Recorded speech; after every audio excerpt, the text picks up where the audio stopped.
Welcome back to the Deep Dive.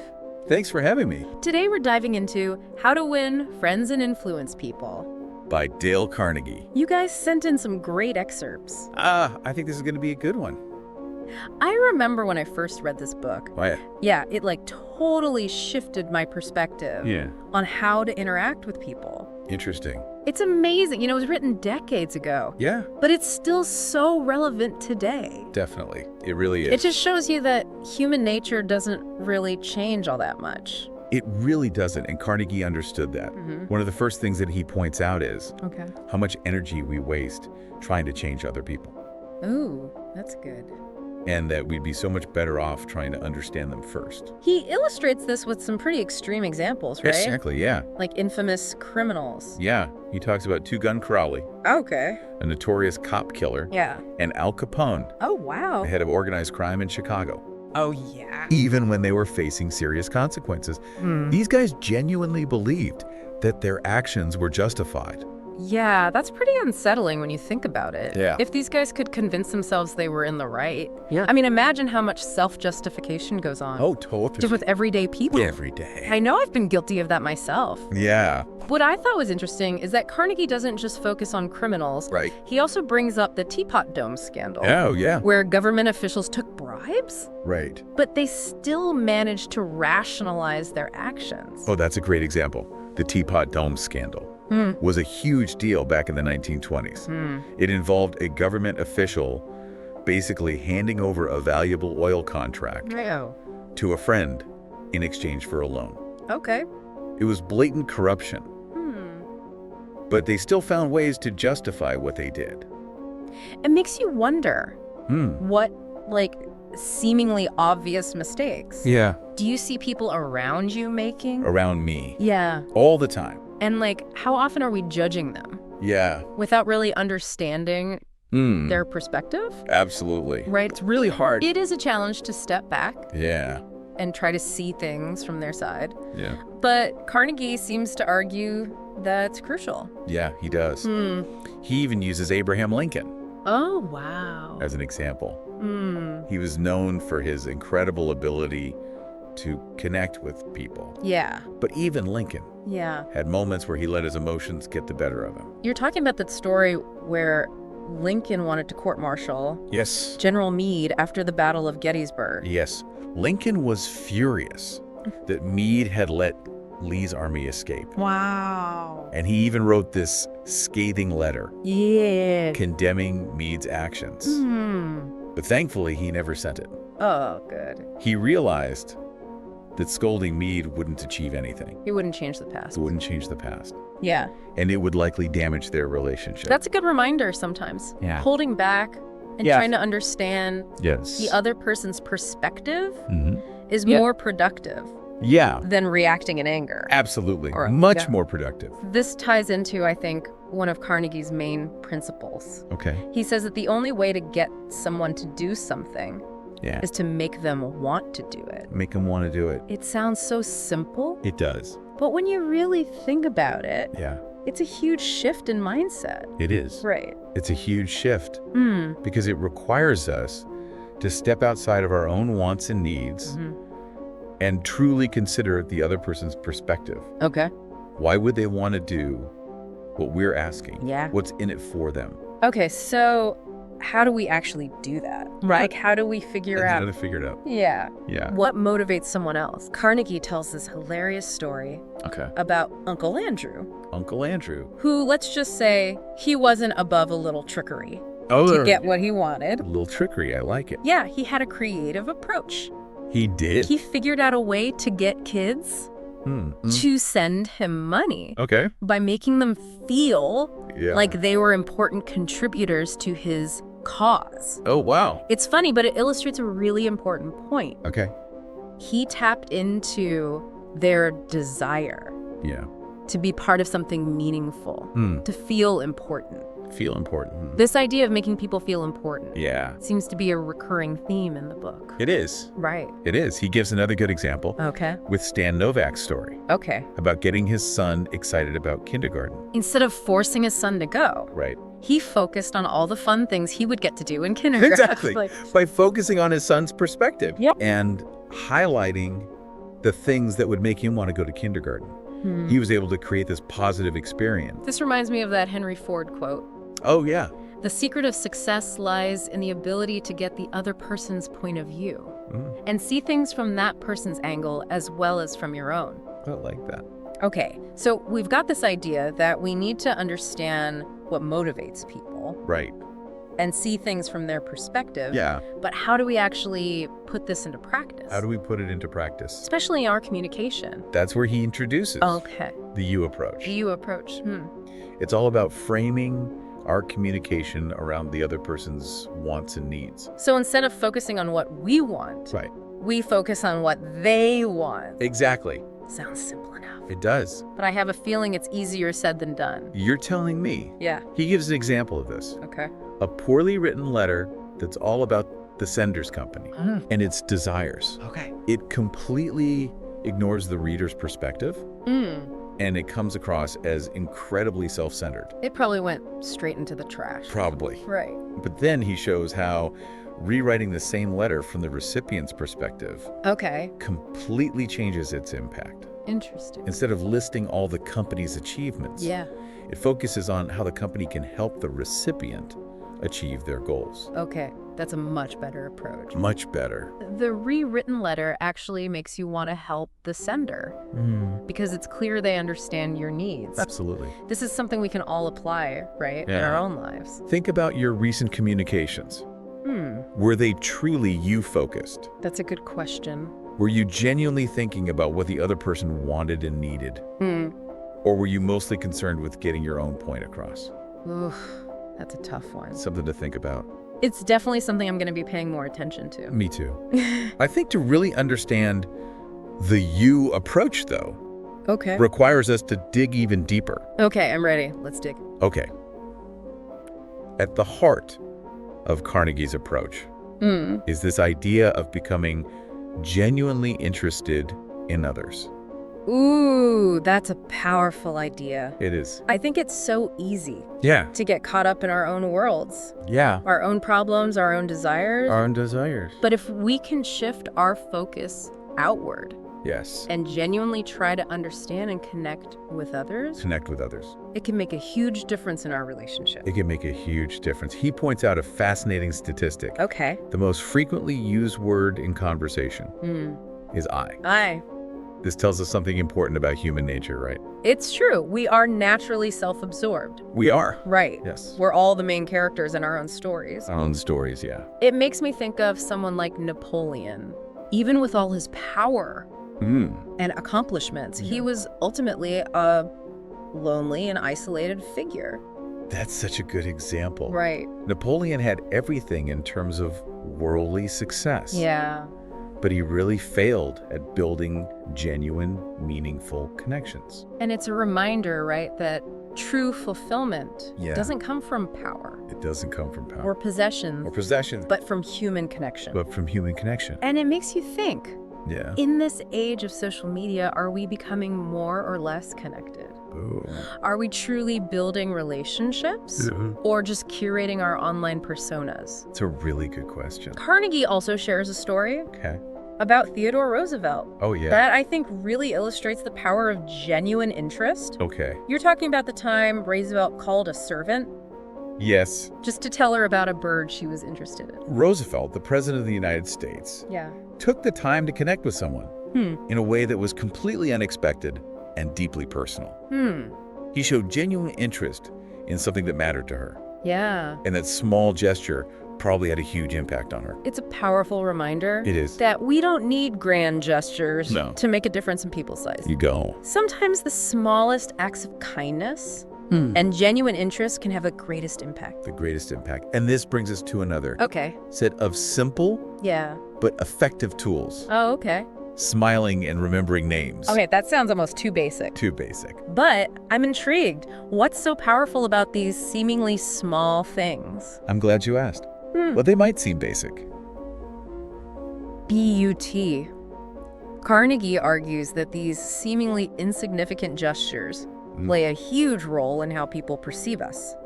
A genuine smile can instantly make you more likable and approachable, even over the phone. I've heard that. Oh, yeah. Yeah. Apparently, there's research showing that people can actually hear a smile in your voice. Exactly. It's fascinating how these subtle cues can have such a big impact. Yeah. And then there's remembering names. Mm-hmm. Carnegie considered this to be one of the most important skills you could develop. He talked about Jim Farley, a politician who supposedly knew 50,000 people by their first names. 50,000 names. I can barely remember the names of everyone in my building. Right. It's pretty incredible. Yeah.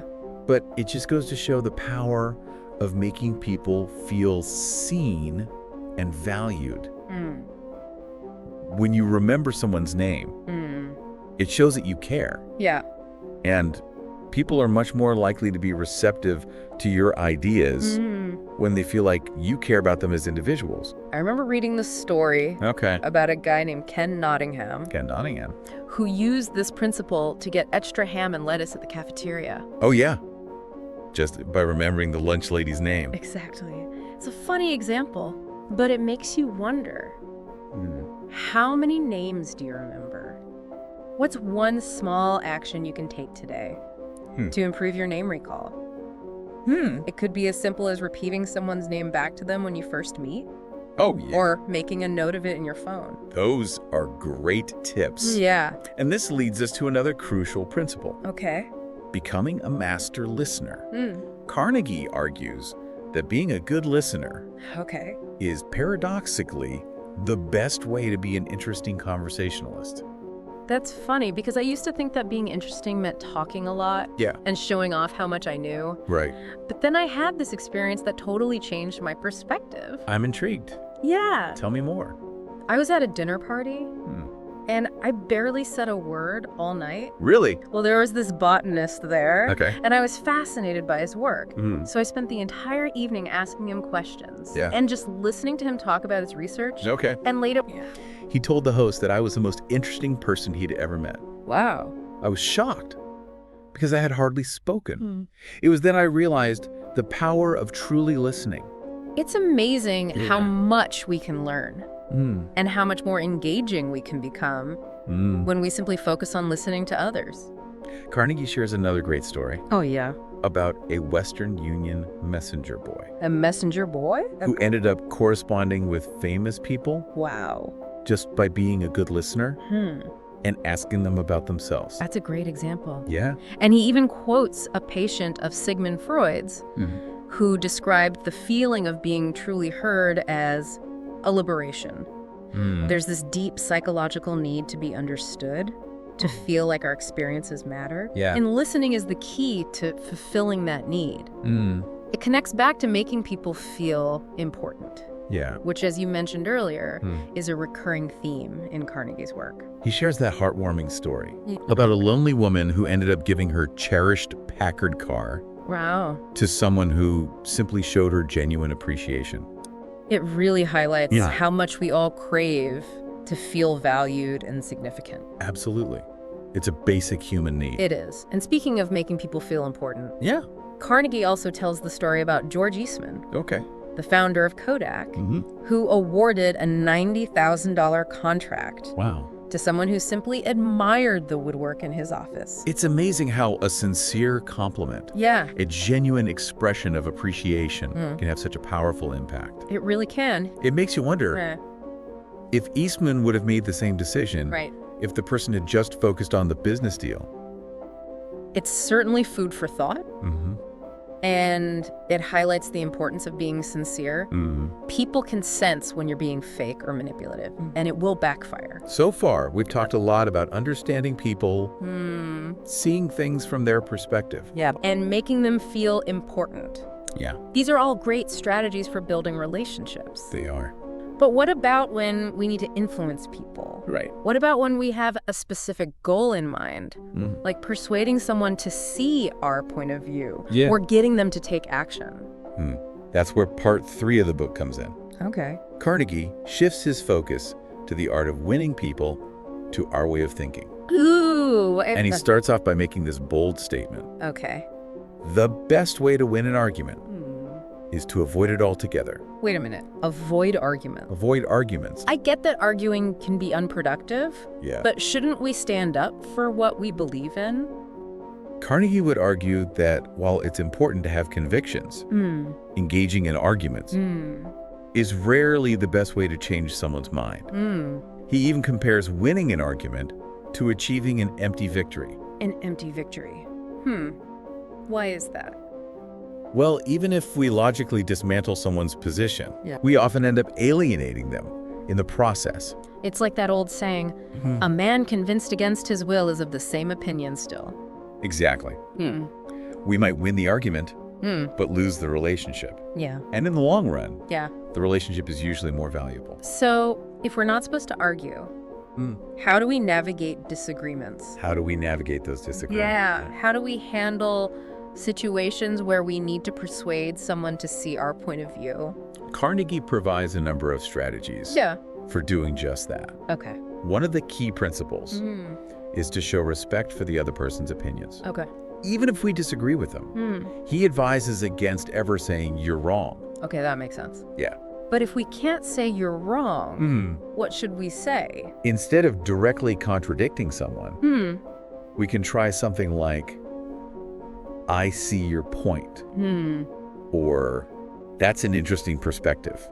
Even if we disagree, Yeah. we can acknowledge the validity of their feelings and their right to hold a different opinion. It's about being respectful Yeah. and validating their experience. Absolutely. Even if we don't agree with their conclusion. Exactly. It's about creating a safe space for dialogue rather than a battleground. Carnegie also talks about the importance of beginning in a friendly way. Oh, yeah, I like that. He tells a story about a tax expert Okay. who managed to win over a stubborn government inspector simply by expressing admiration for his job. That's a great example. Yeah. Instead of starting off by arguing his case, he focused on building rapport Yeah. and finding common ground. Exactly. Yeah. It's much easier to influence someone Much when easier. they feel like you're on their side. Absolutely. Yeah. And this ties into another powerful technique, admitting our own mistakes. Ooh, that takes a lot of humility. It does. Especially when we're trying to persuade someone. Yeah, It's so tempting it is. to present ourselves as always being right. Always being right. But Carnegie argues that admitting our own mistakes can actually make us more persuasive. It shows that we're not perfect, Yeah. that we're open to learning, and that we don't expect others to be perfect either. He tells that story about catching himself criticizing his young niece and then reflecting on his own past mistakes. It's a reminder that we all make mistakes, and judging others for their mistakes doesn't get us anywhere. Right. In fact, it often creates resentment and defensiveness. So how do we actually go about admitting our mistakes in a way that's constructive? Carnegie suggests starting by talking about our own mistakes first, Okay. before pointing out someone else's. This disarms the other person Yeah. and makes them more receptive to our feedback. It creates a sense of equality. It does. Right. Yes. We're all in this together. We're all learning and growing. We're all learning and growing. I remember reading about a father in one of Carnegie's courses Okay. who publicly apologized to his son for past wrongs. Wow. It took a lot of courage, Yeah. but it clearly had a profound impact on both of them. It's a powerful example It is. of how humility and vulnerability can be incredibly transformative. Absolutely. So let's say we find ourselves in a situation where we do need to point out a mistake someone has made. How do we do that without triggering defensiveness or resentment? That's the million-dollar question. It is. Carnegie has a few suggestions. One is to avoid using the word but But when giving feedback. why is that? Well, Yeah. when we say something like, you did a great job, but T, you need to work on this, the but negates the praise that precedes it. It's like we're saying, Yeah. you did well, but T, not really. Okay, that makes sense. Yeah. Instead of using but, what should we say? We could try something like, you did a great job. Okay. And if you continue to focus on this area, you'll be even more amazing. I love that. Yeah. It's all about framing things in a way that motivates and inspires Yeah. rather than discourages. Carnegie also talks about the importance of appealing to nobler motives. What does he mean by that? He's suggesting that instead of focusing on our own needs or desires, we appeal to the other person's desire to be helpful, Okay. fair, or compassionate. So Yeah. instead of saying, do this because it will benefit me, Right. we say, do this because it's the right thing to do, Yeah. or do this because it will help others. Exactly. He shares the example of John D. Rockefeller Jr., Okay. who successfully quelled a strike by appealing to the workers' sense of fairness. Instead of focusing on his own losses, he highlighted the impact the strike was having on their families and the community. That's a powerful example. It is. It shows that sometimes appealing to people's higher values can be more effective than any logical argument. Absolutely. It makes you realize Yeah. that we all have this innate desire to do good, to be part of something bigger than ourselves. And Carnegie reminds us that this principle applies not just to grand gestures, but also to everyday interactions. The everyday interactions. He gives a delightful example of a fire warden who gets a group of boys to put out their bonfire by making them feel like responsible fire chiefs, not rule breakers. It's brilliant. It is. By appealing to their sense of responsibility and making them feel important, he was able to get them to cooperate willingly. Exactly.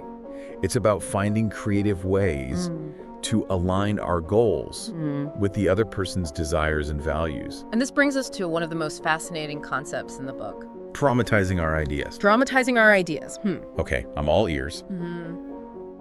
What does it mean to dramatize our ideas? It means finding creative ways to make our ideas more vivid, memorable, and impactful. Okay. Carnegie believed that simply stating facts is often not enough to persuade people. Okay. We need to engage their emotions, their senses, their imaginations. I love that story about the salesman Oh, yeah. who wanted to convince a shopkeeper Okay. that his old cash registers were costing him money. Instead of just telling him, he dramatically threw a handful of pennies on the floor. It's such a brilliant illustration. Yeah. That simple action created a much more powerful and memorable experience than any spreadsheet or sales pitch could. And then there's the sales rep who dumped 32 jars of cold cream on a buyer's desk to prove his point.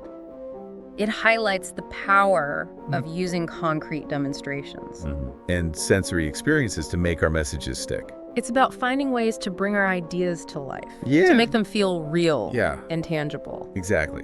And this ties into another important concept. Okay. Throwing down a challenge. Okay, what does it mean to throw down a challenge in this context? Is it about being confrontational? Not at all. It's about tapping into people's inherent desire to prove themselves, to achieve something difficult. Carnegie believes that we're often more motivated by internal drive than by external rewards. I remember reading about Theodore Roosevelt Oh, yeah. almost backing out of the race for governor of New York Oh, wow. until someone challenged his courage. And that challenge sparked a fire in him, propelling him to victory. It's amazing how a well-timed challenge Yeah. can unlock hidden potential. It makes you think, Yeah. what challenges are we shying away from because we're afraid of failure? What if we embrace those challenges as opportunities for growth? That's a powerful question. It is to consider. It is. And it leads us to another inspiring example. Okay. Lewis E. Laws, Okay. who was offered this daunting job Okay. of becoming the warden of Sing Sing prison. That was a prison notorious for its violence and corruption, right? Exactly. It was a challenge most people would have run from. Yeah. But Laws saw it as an opportunity to make a real difference. He rose to the occasion and transformed the prison into a more humane and rehabilitative environment. It's a testament to the power of believing in ourselves. It is. And embracing challenges, even when they seem impossible. Absolutely. And this connects back to Lincoln's brilliant letter to General Hooker. Instead of berating him for his shortcomings, Lincoln challenged him to achieve military success. He appealed to Hooker's desire to prove himself, to live up to his potential. It's a masterful example of how to inspire and motivate someone by appealing to their nobler motives and their desire to achieve something great. Carnegie would argue that this principle applies not just to inspiring leaders, but also to everyday interactions. He emphasizes the importance of making the other person happy to do what we suggest. So it's not about manipulating people into doing what we want. Right. It's about finding a way to align our goals with their desires and making them feel good about cooperating. Exactly. He shares a story about Charles Schwab, Okay. a highly successful businessman Okay. who believed that stimulating competition was the key to getting things done. But not in a cutthroat way, right? Right. Okay. He believed that people were naturally motivated by the desire to excel, to be the best. So instead of forcing people to do things, he created an environment where they were inspired to challenge themselves. Yeah. And strive for excellence. Strive for excellence. It's about tapping into that intrinsic motivation, that desire to grow and achieve. Exactly. Right. And this brings us to another great example. Okay. John D. Rockefeller Jr. Okay. wanted to stop paparazzi from photographing his children instead of issuing threats or demands. Yeah. He took a completely different approach. He appealed to their sense of empathy. Exactly. He simply said, Okay. you know how it is, boys. You've got children yourselves. It's not good for youngsters to get too much publicity. It's brilliant. It is. Instead of creating an adversarial relationship, he appealed to their shared humanity, Yeah. their understanding of what it's like to be a parent. And it worked. Wow. The photographers respected his request. It's a great example Yeah. of how appealing to nobler motives can be incredibly effective. It's a reminder that sometimes the most persuasive arguments Are the ones that appeal to our hearts, Yeah. not just our heads. Absolutely.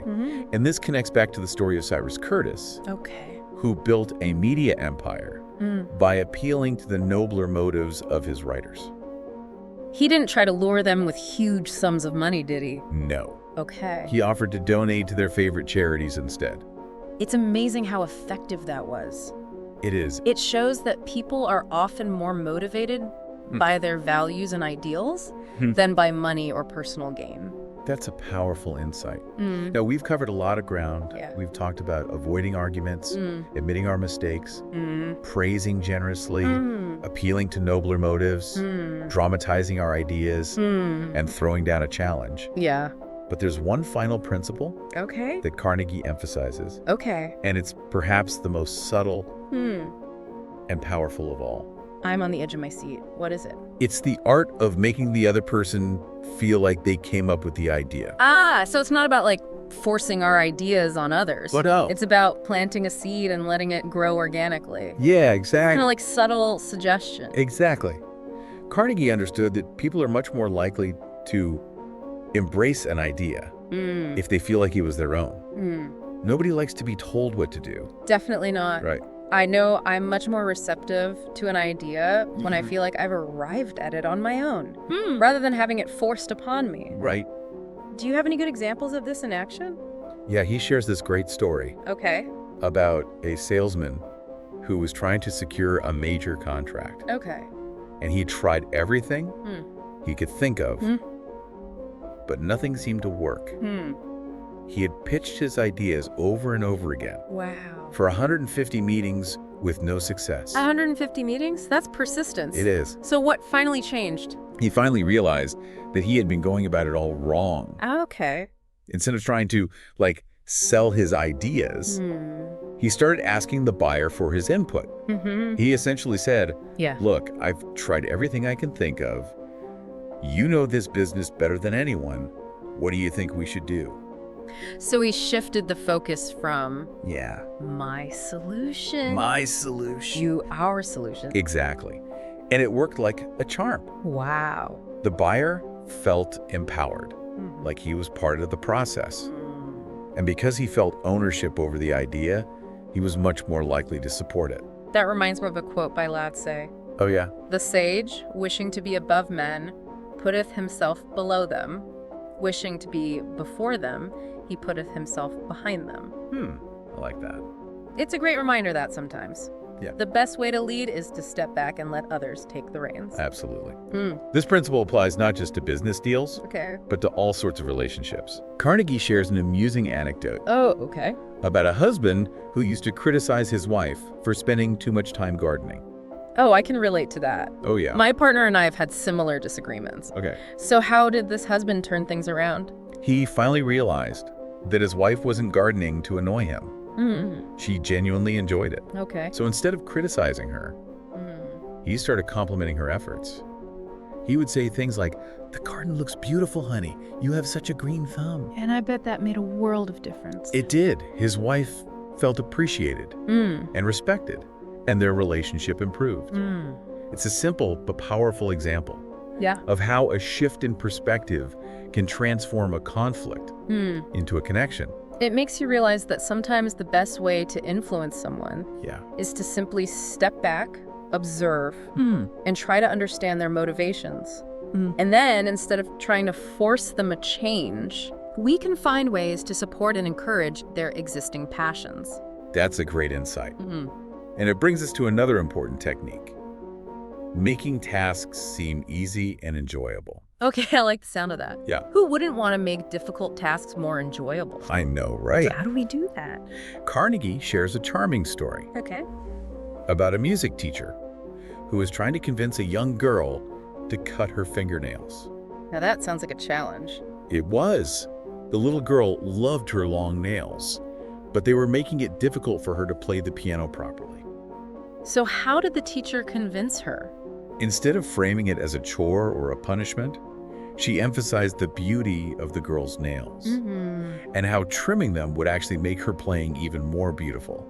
She turned it into a small sacrifice for a greater good. That's a clever approach. It is. By framing it in a positive light. Yeah. She made the girl feel good about making the sacrifice. Exactly. It's all about finding creative ways to frame things in a way that feels empowering and inspiring. And it reminds me of another story Carnegie tells about a father who is trying to help his son improve his math skills. I'm guessing he didn't just sit him down with a textbook and a bunch of worksheets. He tried that at first, but it wasn't working. The boy was struggling and starting to hate math. So the father got creative. Okay. He turned math practice into a game using flashcards. So instead of being a chore, math became fun. Exactly. I bet that made a huge difference. It did. Yeah. The boy's grades improved dramatically, Wow. and he actually started to enjoy learning math. This highlights the power of making things fun and engaging, Yeah. even things that might seem boring or difficult at first. It's a reminder that we all have different learning styles. And what works for one person might not work for another. It's about finding what clicks for each individual. And this brings us to another crucial point: the power of encouragement. Ooh, I like that. Carnegie believed that most people possess far more potential than they realize. And sometimes all it takes to unlock that potential is a few words of sincere praise and encouragement. It's like the story he tells about Sarah Bernhardt, Oh, yeah. the famous actress. She saw hidden potential in a humble servant girl and told her, "You have a gift for acting." And because Bernhardt believed in her, the servant girl started to believe in herself too. Yeah. She went on to have a successful acting career. It's a powerful reminder that our words have incredible power. We can use them to tear people down Yeah. or to lift them up. And it's not just about praising others. It's Yeah. also about encouraging ourselves. Considering ourselves. Yeah. Carnegie argued that self-influence is the foundation of all success. Which brings us to an important question. Okay, let's hear it. How can we apply all of these principles to influence ourselves? How can we become better friends to ourselves? That's such a great question. We've spent all this time talking about how to influence others. Right. But what about the most important person in our lives? Ourselves. It's easy to fall into the trap of being our own worst critic. Oh, yeah. Focus on our flaws, our mistakes, our shortcomings. But if we want to achieve our goals and live a fulfilling life, we need to start treating ourselves with the same kindness, respect, and understanding that we offer to others. So instead of focusing on what we haven't achieved, we can celebrate our accomplishments, no matter how small they might seem. Exactly. Right. And instead of dwelling on our weaknesses, we can focus on our strengths. Remember William Jackson's quote, Okay. "Compared with what we ought to be, we are only half awake." We all have untapped potential, just waiting to be unleashed. It's like we're holding ourselves back with negative self-talk and limiting beliefs. And just as we need to be good listeners to others, we need to be good listeners to ourselves. We need to pay attention to our thoughts, our feelings, our inner wisdom. And we need to challenge those negative thoughts that are holding us back. It's about becoming more self-aware, more mindful of our internal state. Exactly. And just as we need to talk in terms of other people's interests, we need to talk to ourselves in a way that resonates with our own values and aspirations. What are our goals? What do we truly want to achieve? And how can we align our actions with those desires in a way that feels authentic and empowering? Those are great questions to ask yourself. And remember, Carnegie's emphasis on making people happy to do what we suggest, that applies to ourselves as well. We need to find ways to make ourselves happy to pursue our own goals. So how do we do that? By framing them in a way that's exciting and inspiring, not daunting and overwhelming. By breaking down big goals into smaller, more manageable steps. And by celebrating our progress along the way. It's about turning the journey into a source of joy, not just focusing on the destination. And finally, remember Carnegie's belief in the power of a challenge. We can use that same principle to motivate ourselves. Instead of saying, I can't do this, we can ask ourselves, how can I do this? It's about reframing challenges as opportunities for growth.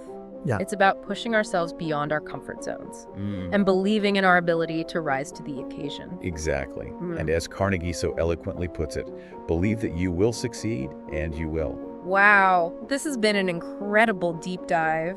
We've gone from understanding how to influence others to recognizing the importance of self-influence. And as we've seen, the principles are the same.